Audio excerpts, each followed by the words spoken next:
विश्व में आम उत्पादन में भारत का प्रमुख स्थान है तथा ये प्रमुख राज्य उत्तर प्रदेश, आंध्र प्रदेश, कर्नाटक, बिहार, गुजरात, महाराष्ट्र और तमिलनाडु हैं। सबसे अधिक बाग उत्तर प्रदेश में है। फलों का राजा आम।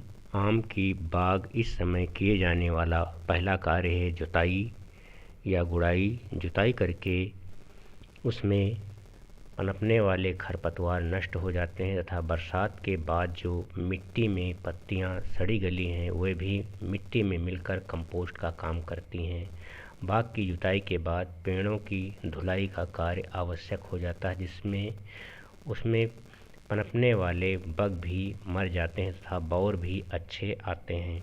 के महीने में आम के बाग में खास देखभाल की ज़रूरत होती है, क्योंकि इस समय आम बौर आ जाते हैं, जिसकी वजह से कीट रोगों का प्रकोप भी बढ़ जाता है। इस समय के तापमान में आम के बौर पर पाउडरी मिल्ड, जिसे खर्रा या दहिया रोग कहा जाता है, लगने की संभावना बनी रहती है।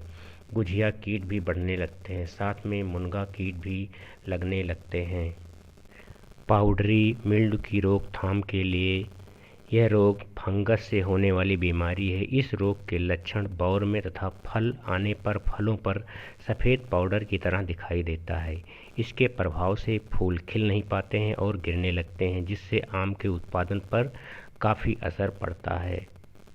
गर्मी बढ़ने से इसका प्रभाव और बढ़ने लगता है। इससे बचाव के लिए घुलनशील गंधक का प्रयोग करना चाहिए। 2 ग्राम प्रति लीटर अथवा हेक्साकोनाजोल के 0.1% का छिड़काव करना चाहिए। आम की बाग में बौर आने के बाद किया जाने वाला सबसे प्रमुख कार्य है दवा का स्प्रे। लेकिन दवा का स्प्रे तभी करें जब बहुत ही आवश्यक हो, क्योंकि बौर के समय जब दवा का स्प्रे कर दिया जाता है उस समय परागण का कार्य हो रहा होता है।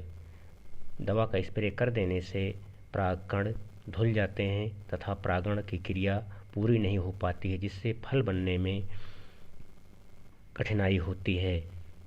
गुम्मा रोग भी आम के बौर को नष्ट कर देता है। इसके बचाव के लिए Na-200 ppm रसायन की 900 मिलीलीटर मात्रा प्रति 200 लीटर पानी के घोल में तैयार कर छिड़काव करने से लाभ हो जाता है। आम की बाग में कोयलिया रोग भी देखने को मिलता है, जो छोटे छोटे फलों को खराब कर देता है। कोयलिया रोग को रोकने के लिए बोरेक्स या कास्टिक सोडा 10 ग्राम प्रति लीटर पानी में घोलकर पहला छिड़काव फल आने पर तथा दूसरा छिड़काव 15 दिन बाद करना चाहिए।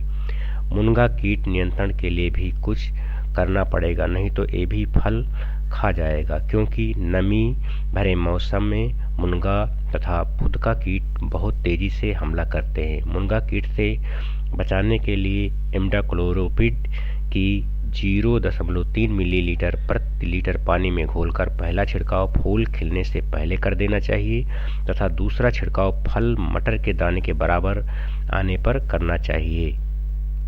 इसके बाद आता है मिलीबग, जो सफ़ेद रंग का मखमली होता है तथा अपने साथ चिपचिपा पदार्थ छोड़ता रहता है, जो आम की नई पत्तियों पर तथा बौर पर देखा जा सकता है, जिससे आम की फसल पर बहुत बुरा प्रभाव पड़ता है। मिलीबग की रोकथाम के लिए इस कीट को पेड़ के ऊपर न चढ़ने दें। तने के आसपास प्रति पेड़ 250 ग्राम फॉलीडाल डस्ट रसायन का छिड़काव किया जा सकता है। यदि पेड़ के ऊपर हिस्से पर दिखाई दे तो कार्बोरिल अथवा क्लोरोपाइरिफास रसायन का प्रयोग किया जा सकता है। मिलीबग की रोकथाम के लिए जुताई करना आवश्यक होता है। इसके लिए हर वर्ष बरसात के बाद जुताई कर देना चाहिए, जिससे में अंडे बच्चे जो मिट्टी में छिपे होते हैं वो ख़त्म हो जाते हैं। एवं आम के पेड़ के तने के ऊपर पॉलीथीन की सीट लगा करके तथा उस पर ग्रीस लगा करके यदि आम के आसपास जिस समय बौर आने लगते हैं उसी समय यदि मधुमक्खी पालन का कार्य जो करते हैं उनको बुला लाया जाए और मधुमक्खी के डिब्बे आसपास रखा दिए जाएं, उससे भी परागण की क्रिया और अच्छी हो जाए और इससे हमारे फलों में और अच्छी वृद्धि हो सकती है। बौर के बाद फिर उसमें फल बनने लगते हैं तो एक समस्या आ जाती है। गिरने के कई कारण हो सकते हैं, जिससे बहुत तेज़ हवाएं चलती हैं जिसके कारण भी फल गिर जाते हैं, जिससे काफ़ी नुकसान हो जाता है। इसके लिए तो हम तुरंत कुछ नहीं कर सकते हैं। बाग लगाते समय ही पश्चिम की दिशा ओर से हवाएं ज़्यादा चलती उस ओर ऐसे पेड़ लगा दिए जाएं जो हवा को रोक सकें, जिससे हवा का प्रभाव कम पड़े। ऐसा किया जा सकता है। बौर में छोटे छोटे सरसों के बराबर दाने बनने के समय उनको गिरने में सबसे ज़्यादा कारक होता है नमी की कमी। इसके लिए बाग में नमी बनाने रखें। इसके लिए समय समय पर सिंचाई करते रहें। नमी को रोकने के लिए मल्चिंग पेपर का भी प्रयोग कर सकते हैं, जिससे वाष्पन क्रिया कम होगी और नमी हमारी बरकरार रहेगी। उच्च तापमान तथा तेज़ हवाओं के कारण वाष्पीकरण होता है, बाग की नमी खत्म हो जाती है। इसके लिए बाग की सिंचाई बराबर करते रहना चाहिए।